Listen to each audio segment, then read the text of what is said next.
She's my cherry hydromel, tastes so good, make a grown man yell. Sweet hydromel, yeah!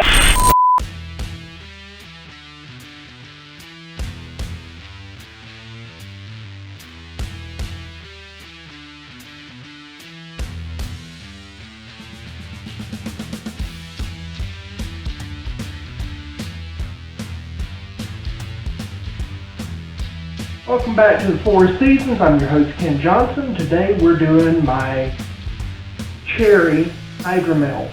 This hydromel is done in honor of the contemporary version of Viking's blood.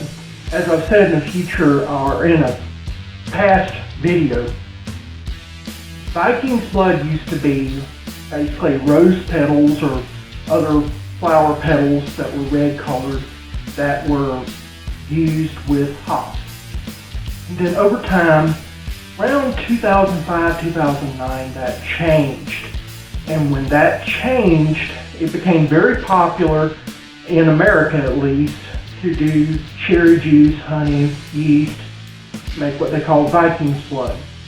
Rather than trying doing the whole historical thing, I decided to do this instead.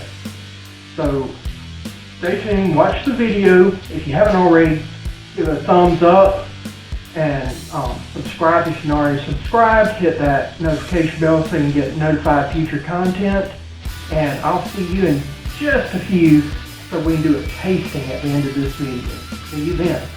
This right here is our Hydra Cherry mead, and it starts with some red pie cherries. So we got 12 ounces of frozen red tart cherries, and these are from Michigan. They come pre-pitted. I've already busted up the cherries with my hand. I'm going to put them in this bowl here with a little bit of water. Everything's been sanitized, and I'm going to puree these up. Now in Northwest Florida we have excellent water for tap water, but I'm using spring water because when you buy the spring water it comes with a free fermenter, so I'm using the fermenters and might as well get the water out of it first. Next I'll just put this in and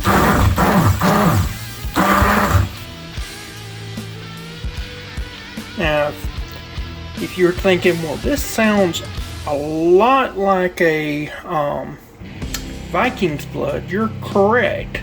Basically this is a Viking's blood made into a hydromel.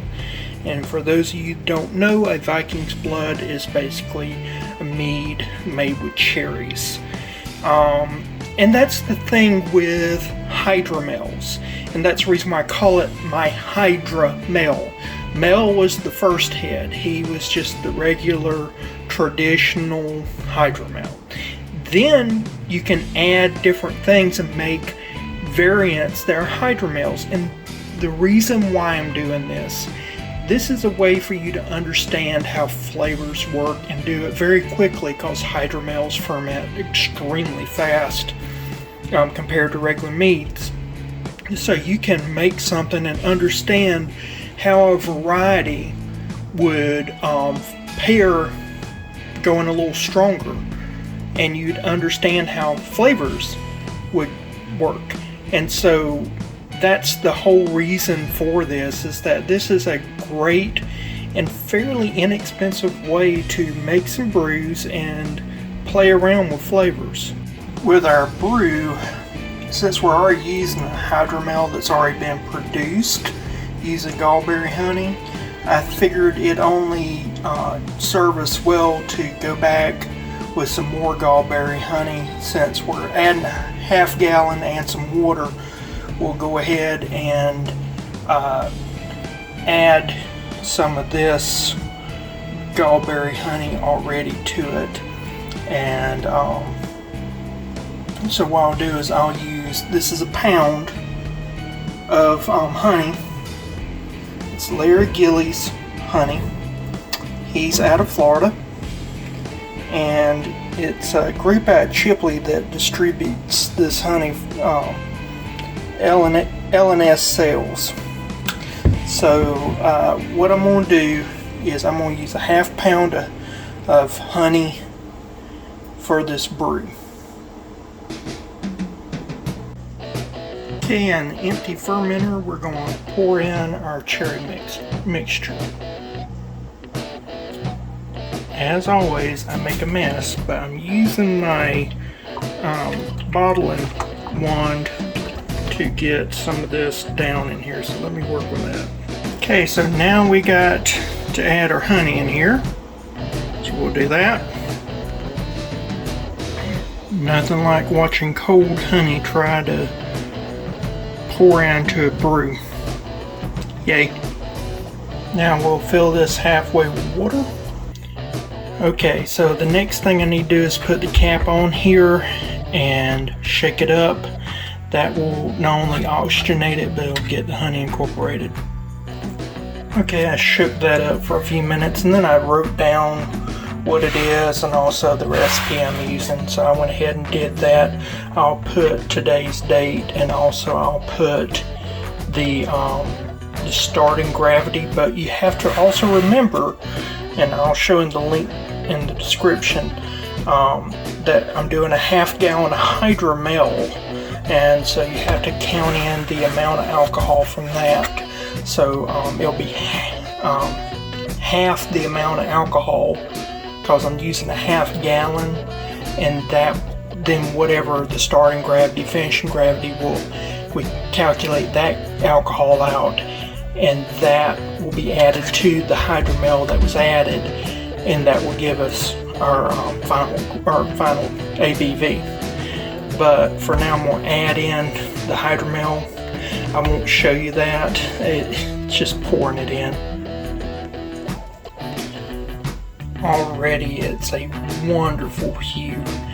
Alright, so next thing I'm going to do is again put this back on, shake it up, incorporate it, because that yeast has never capped out and the yeast is still alive in here. What I've done is I've also inoculated, so there will not be any yeast nutrient added.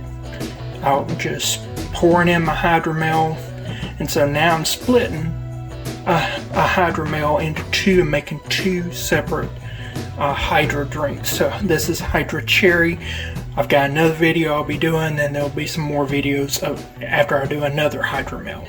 So you'll see all these in line, but the idea again is so that you get used to flavors, and it helps you learn a variety of honey and how it accentuates, so that you can then change your brews when you're no longer dealing with a hydromel, which is a low ABV, and you go into a traditional or sack mead type situation where you're dealing with alcohol levels between 8 and 20%, depending on what you're doing. So basically anything over about 13% is going into the sack mead category. Anything from about 13% below all the way down to 8%, you're dealing mostly with regular meads. And anything really below 8%, you're either doing a session mead or doing a hydromel. Now it's time to take a sample and do a hydrometer reading. Okay, I probably can't see this that well. It's like a review bra video. He has horrible camera skills, and evidently I have the same thing. But just looking at this, that is 1.015. So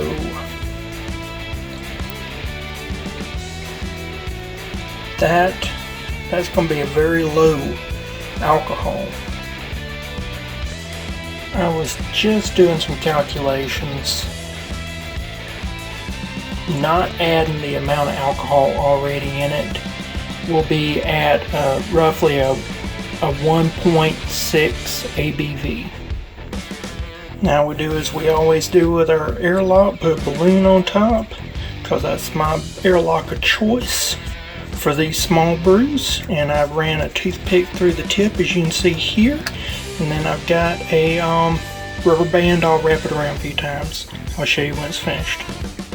Okay, nothing left to do but to wait.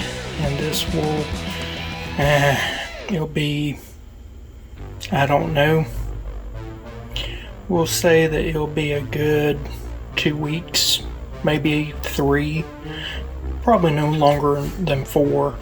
But again, this is 6/22, so you'll see when we get this bottled what happens and all that. So this is our Hydra Cheri, which is also basically a Viking's blood hydromel. See you in a minute. Okay, so this is the Hydra Cheri, and it was started on 6/22/22. It fermented out about 10 days, and then life happened and I got extremely busy. In fact, I was doing a hydromel today and an emergency happened and I had to stop everything, so I did something very stupid. I've done this before when I got in a hurry, and I put wine tannin in knowing that as soon as you put wine tannin in, you need to let that sit for at least a day for all the particulates to fall out of solution. So if you've seen my videos, normally I've been in a hurry and I wasn't able to do it ahead of time. So we're now almost 11 o'clock at night. I plan to do the next part of this video the following day in the morning unless an emergency happens again. So what I'm going to do is I'm going to take this fermenter cap off and put in a 1/4 teaspoon of wine tannins into this batch. Now this just goes in right here. I've already done a little taste test and it tasted kind of flabby a little bit. Next thing we're going to do is swirl this around. Just do a little swirly swirl. Of course I get it everywhere because that's what I do. Trying to film with one hand and show this in the other because I don't have my studio set up yet. Well, it's the next day. We got our cherry melomel and trying to zoom in on this. It is 1.000 gravity. So that means it's finished out.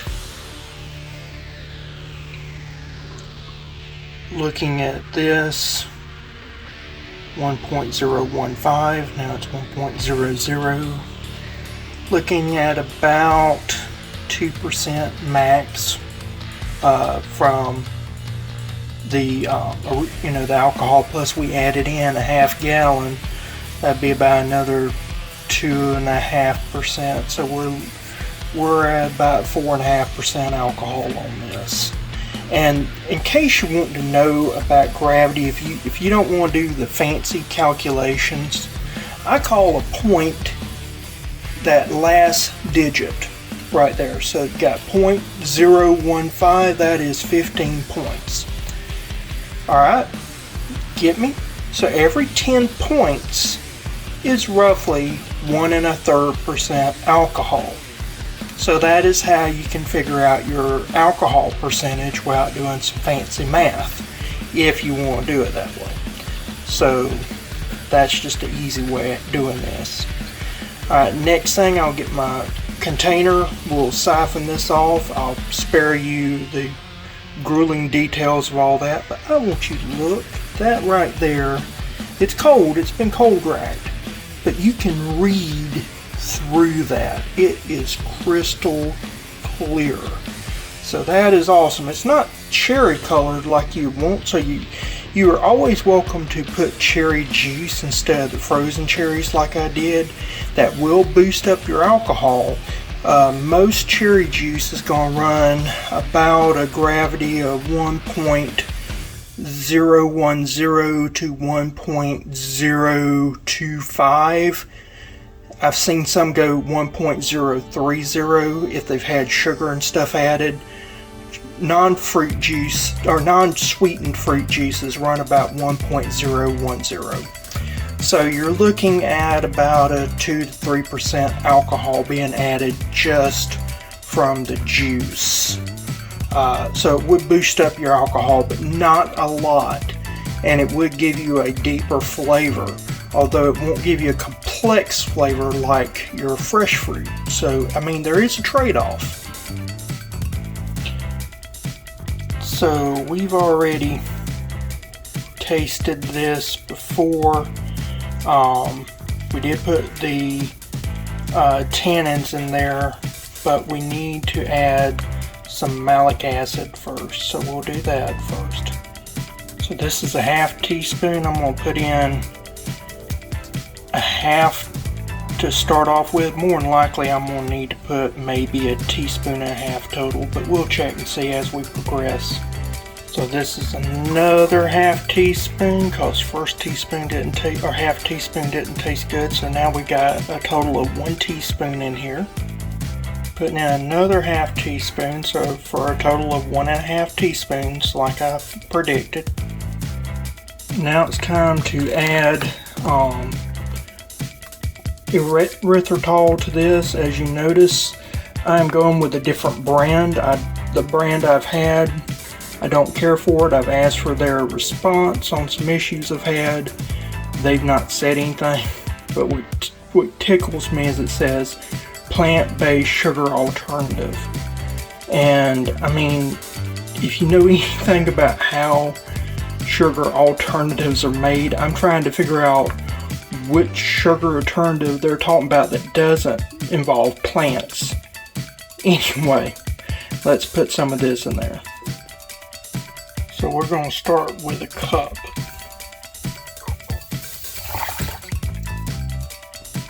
I was an idiot and didn't take a video. I was just making mead and not thinking about it, but I just added 2/3 of a cup. So that's a cup and 2/3 of erythritol total.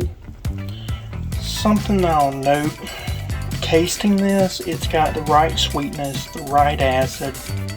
That cherry flavor just does not pop onto until you get to the very back, and then on that exhale you get a brief whisper of cherry. You could put more cherries into this, but I've been told unless you just make it full on heavy duty cherry, it just is not going to pop like you want it, and that's what I'm having here. Next thing we're going to do is we're going to bottle it, because I've done all I can do here. So I've got 7 bottles total, and then I've got roughly a solo cup, not even full yet, that is going to be saved for tonight to drink. But yeah, now we're going to do one other thing. These are Cooper's carbonation drops. They're just measured amounts of sugar. I'm going to drop 1 in each one of these bottles, and then we're going to cap them. Alright, got started and forgot that I need to film this, so we're just going along here and putting these in. There we go. Now time to cap. This right here is my bottle capper, so I have to use both hands, so I can't film this, but all you do is just put it on top and pull down the 2 handles, and it applies the appropriate amount of force.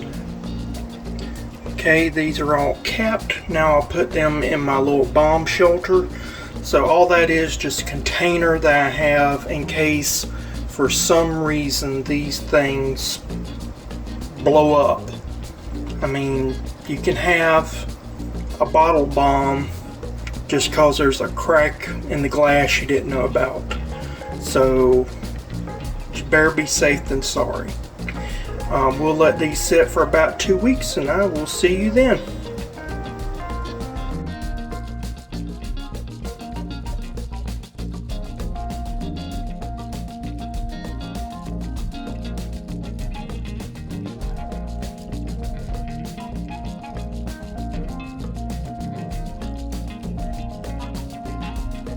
Well, I hope you've enjoyed the making portion of the video. Now it's time for the taste. So let's see how things go from here. Okay, so it has a very mild aroma.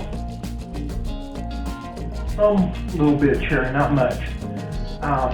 Again, with a lot of these videos, I'm doing what the average home brewer would have. Buying a ton of cherries is difficult, so I could have probably added some more cherries to this to boost it up, but instead of adding a bunch of cherries, what I did is I got some frozen cherries that were actually better suited for this. I used tart cherries made for pies rather than the fresh cherries, which normally don't have as much flavor, just a lot of sugar. And then that sugar just turns into alcohol and then you have no flavor. So let's see how it tastes. On the first note, it's lacking the bubbles. Not clear, it's lacking bubbles. And that's one thing I wanted. I wanted effervescence. This just got mild effervescence.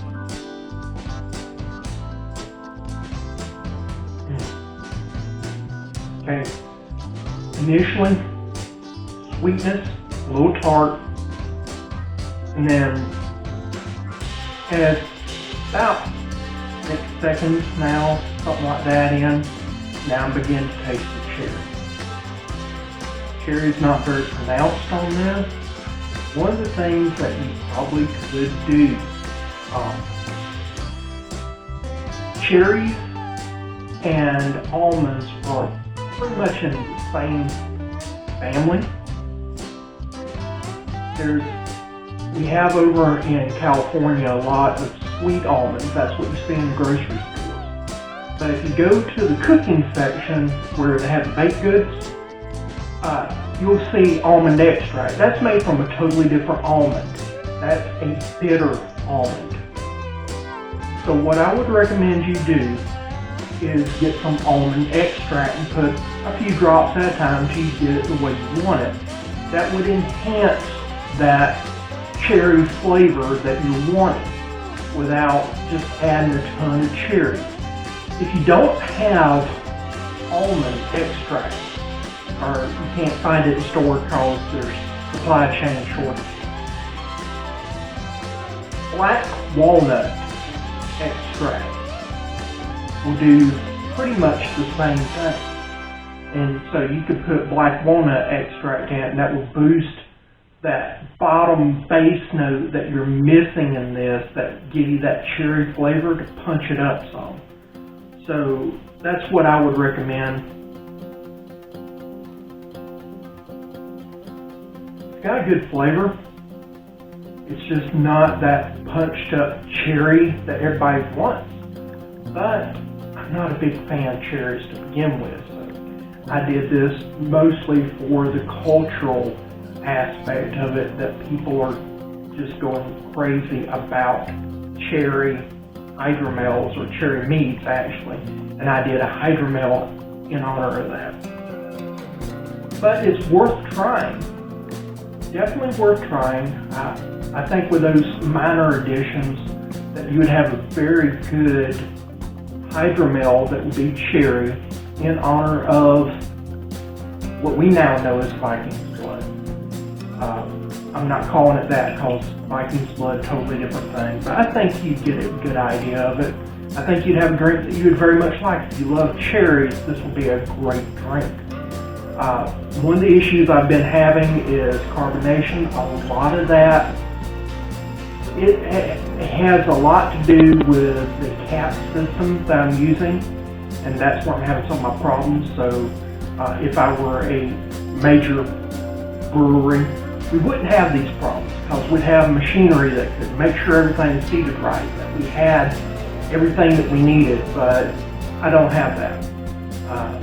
If you get some of the swing top bottles that you can just put the cap on it, holds it in like they do for beer, that would be a really good thing. In fact, I found some bottles in the grocery store like that.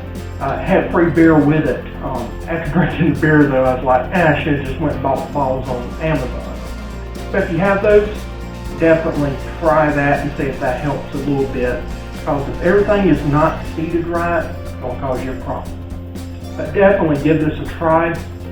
If this was fully carbonated like it's supposed to be, it's probably close to an 8. Put some few drops of almond extract or a few drops of white walnut extract.